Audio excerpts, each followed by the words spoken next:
Hello everybody. Welcome back to the channel where we talk about stuff. So, slightly bit of a different video. This is going to be a recap or a rundown of everything that we've gotten in the last 2 or 3 weeks and kind of in general as well. It'll make sense as I actually go through it. If you've been missing videos in the last couple of weeks, the amount of companies who have come out on their own or who were literally dragged down the street screaming, that's not a joke, about their Bitcoin holdings has been insane. The word's not amazing there, but it's been quite a revelation. So a lot of companies who have purchased Bitcoin ETFs were made to file with the US SEC. And these filings have been released by the SEC, by the companies, by the banks, the institutions, and also people have been finding them as well online. So like I said, a bit of a recap and also some of the other things that we also know, just as something different. Because I understand that while my videos may be daily, maybe at some point somebody missed one of them, forgot them, and or has failed to realize the exact level of adoption that we're actually seeing. And many of these things have only been within the first 3 to 4 months of the year. Right, so it's a bit of a list. We'll go through it together. So according to recent filings, we know that the Bank of Montreal is holding Bitcoin. The Canadian Imperial Bank, and keep in mind, like when I say the word bank as well, it's been a very big thing for me because years ago, the idea was that banks would never get into Bitcoin and understand the significance of a bank selling off their local currency to buy something that is meant to destroy their local currency. It's a really, really important thing to keep in your mind. The Bank of Montreal, the Canadian Imperial Bank, BNP Paribas or Paribas, I don't know, is the second largest bank in Europe. They also announced that they do own Bitcoin. Scotiabank, as well as the Toronto Dominion Bank or TD Bank, also owns Bitcoin. We found out that Wisconsin, the state of Wisconsin, their pension funds now own Bitcoin, and allegedly many other states within the United States are now looking into buying up Bitcoin as well for their pension funds. The symbolism being when you have a pension fund and you buy an asset for that pension fund, you plan on holding on to it 20, 30, 40, 50 years. You're expecting that asset to hyper appreciate so that you can have a return for the people who are receiving the pension from the fund. It did that weird cutoff thing again, like it always does. Yeah, the Wisconsin pension fund now owns Bitcoin. We know that Rio de Janeiro, the same as Miami, have been purchasing Bitcoin for their city treasury for the last couple of years. These are two of the places. A lot of times you may hear that there's like Brazilian, I don't know why I did that, Bitcoin news. It's because Brazil is really into Bitcoin and has been for some time now. So Rio de Janeiro and Miami, both of their city treasuries. The largest federal bank in Germany, which I stupidly thought was going to raise prices by 25% because, it's the largest federal bank in Germany. They're called the LBBW Bank. They also not only hold Bitcoin, but they said in the next couple of months, they're going to be offering Bitcoin services to their clients because you can't offer to buy and sell Bitcoin unless you are holding Bitcoin yourself. That's how it typically works out. UBS, the large, gigantic monolith bank, also owns Bitcoin. We got news that Morgan Stanley, also another gigantic financial institution, is holding $270 million worth of Bitcoin just in Grayscale's Bitcoin Trust alone, $270 million. One of the largest haters of Bitcoin out there, JP Morgan Chase. People also found out a filing as well through the US SEC that JP Morgan Chase also owns Bitcoin, as does Wells Fargo. Susquehanna, the large financial institution, owns $1.6 billion US dollars worth of Bitcoin.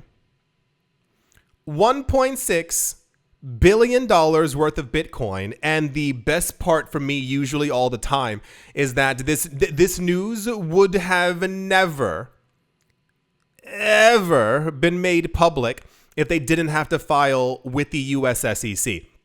It's always one of the really important parts, because these companies and these institutions and these banks and these banks and these banks don't want people to know when they're moving their money around. So the fact that we have seen public listings for these companies and institutions and banks moving around billions of dollars to put into Bitcoin.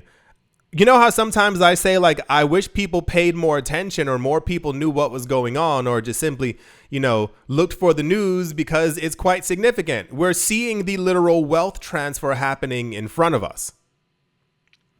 You got Susquehanna at 1.6 billion US dollars. Bank of America, people also found out online that Bank of America also owns Bitcoin. Deutsche Bank also holds Bitcoin as well, but they would not disclose it, as they said that they are holding an undisclosed number of Bitcoin for their private clients.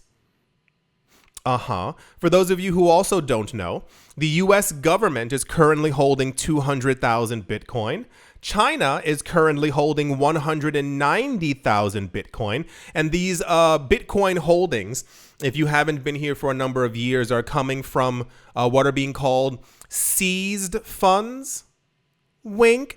So, number of years ago, and I'm sure even now it's probably just not making the news, a number of governments around 2014, 15, 16, 17, 18, and 2019 kept on finding people who they said were doing things illegally. We don't know if they were doing things illegally, but they said they were doing things illegally. And every time these people just happened to have Bitcoin, and the Bitcoin were seized from said group and or people, and the government is holding on to them. Many years ago, the US was quite popular because they were, wink, seizing a bunch of Bitcoin, and they were actually selling it off. And I think they were selling, was it to Michael Saylor? Or was it to Mike Novogratz? Michael somebody. They were selling off the Bitcoin, and then at some point, Bitcoin's price began to rise, and they were like, I think we're going to stop selling there. So there are a lot of people who don't know that the U.S. government is holding billions of dollars worth of Bitcoin. And if they are mining Bitcoin, we'll never know, because they're the government. They're not going to tell us. U.S. government holds 200,000 Bitcoin. China is holding 190,000 Bitcoin. The United Kingdom is currently holding, that we know of, 61,000 Bitcoin in seized funds. Germany is holding 50,000 Bitcoin in, right. And El Salvador has 5,690 Bitcoin that they've been mining and that they've been buying. El Salvador told us a number of years ago that they are buying, I believe it was 1 Bitcoin a day, but it turned out that they were actually buying like 10 to 15 per day because, money. And then people got upset with them because they were like, hey, you aren't buying 1 a day. And it's like, yeah, well, that's their prerogative. Also, never forget that it is believed, well, we know who, but we just don't know how much. There are around 10 to 12 countries on the planet, you can look this up, who years ago announced that they were using Bitcoin for, the word's not inflows and outflows. There we go. Imports and exports between different countries who are currently under sanctions from the US. And they announced that they were actively using Bitcoin for it. So, riddle me this. You can't really use Bitcoin unless you've been buying it and you actually have it. But these countries thus far have not, and probably will never, disclose the actual number of their Bitcoin holdings. Bhutan also has 621 Bitcoin, and Venezuela is currently holding 240 Bitcoin that we know of. A number of years ago, a lot of people were not here for this. As fiat currencies in many countries began to collapse, Venezuela was one of them. They announced that you can Google it, one of the only ways to send remittances within their country was through Bitcoin, I believe Litecoin, And I think Ether, I want to say Ether. I know Litecoin was definitely in there because that made major news back in the day. So we found out, allegedly, that as people were sending remittances to family members back and forth, what have you, the government was scooping up those coins and then throwing out paper money back at the people on the other side. So diabolically clever way to accumulate Bitcoin. Yeah, and those are just the ones that we've found out. And also a lot of the lists as well, if you haven't been paying attention to the last couple of videos, a lot of the lists have mainly focused on what they call high-grade institutions. So these are typically companies who have over several $100 million worth of assets. These are the ones that we've actually been hearing about. So all the other little ones scattered around, we still don't know yet. But I bet you there's going to be a lot of them because we keep hearing about it daily. How many, the fact that these banks are in the space is just also, want to say, mind-blowing. We've been hearing news as well from BlackRock that they've been in discussions with countries, literal countries, and their sovereign funds to also accumulate Bitcoin as well. And also pension funds around the world. So, it's probably nothing. I mean, I don't think Bitcoin is going to go anywhere because of all this accumulation and there not being a lot left and all the rich people buying it. Yeah, I think that's going to do it for this video. I do hope that you've enjoyed this little rundown. I do hope you all are having a great day, morning, afternoon, evening, wherever you are, wherever the heck you might be. I do hope it's absolutely fantastic. Thank you all once again for watching, listening, liking, commenting, and supporting. And I will most certainly be talking to you all soon. See you.